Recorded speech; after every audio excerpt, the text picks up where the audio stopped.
सत्यम सर्वदा। यादगार पल, विषय आत्म शक्ति सब जगह मौजूद है, कैसे यकीन करें। अनमोल संदेश।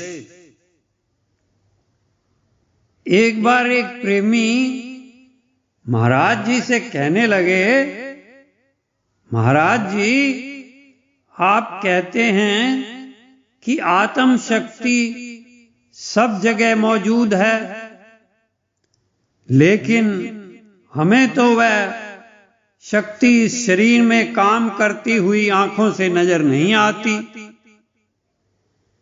कैसे यकीन करें। कृपा करके इसे ऐसे तरीके से समझाएं कि यह समझ में बैठ जाए। श्री महाराज जी फरमाने लगे, प्रेमी, रोजाना तुम्हारे तजुर्बा में यह बात आ रही है ना कि यह दूध जिसे तुम देखते हो उसमें घी है। क्या आपको उसमें घी दिखाई देता है? दूसरे, मेहंदी के पत्ते शायद तुमने सूखे या हरे देखे होंगे, क्या उनमें लाली नजर आती है? चकमक एक किस्म का पत्थर होता है,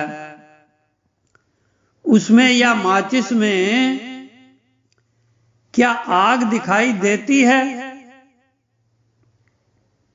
गन्ना तुमने देखा होगा, क्या उसमें मिठास यानी गुड़ दिखाई देता है? चीनी भी इसी में से निकलती है। ये सारी चीजें अनुभव द्वारा समझने वाली हैं। इन सब चीजों में घी, लाली, अग्नि, मिठास इन आंखों से नहीं देखी जा सकती, लेकिन अंदर बुद्धि ज्ञान इंद्रियों द्वारा हर घड़ी इन चीजों में यह विचार कर रही है कि ये हैं इनके अंदर, कभी भी गलती नहीं लगती। इसी तरह ज्ञानी संसार में हर समय ईश्वर को ज्ञान नेत्रों के द्वारा अनुभव कर रहा है। अज्ञानी को जहां पत्थर दिखाई देता है, भक्त को उसमें भगवान नजर आता है।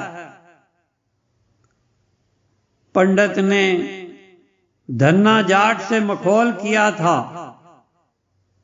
धन्ना जाट ने जब ठाकुर जी की मूर्ति मांगी तो उसने तराजू का तोलने वाला पत्थर दे दिया उसको और कहा कि इसकी पूजा किया कर। धन्ने जाट ने उस पत्थर के अंदर भगवान का वास जानकर ऐसी भक्ति की कि उस पत्थर में से ही उसने भगवान को पा लिया।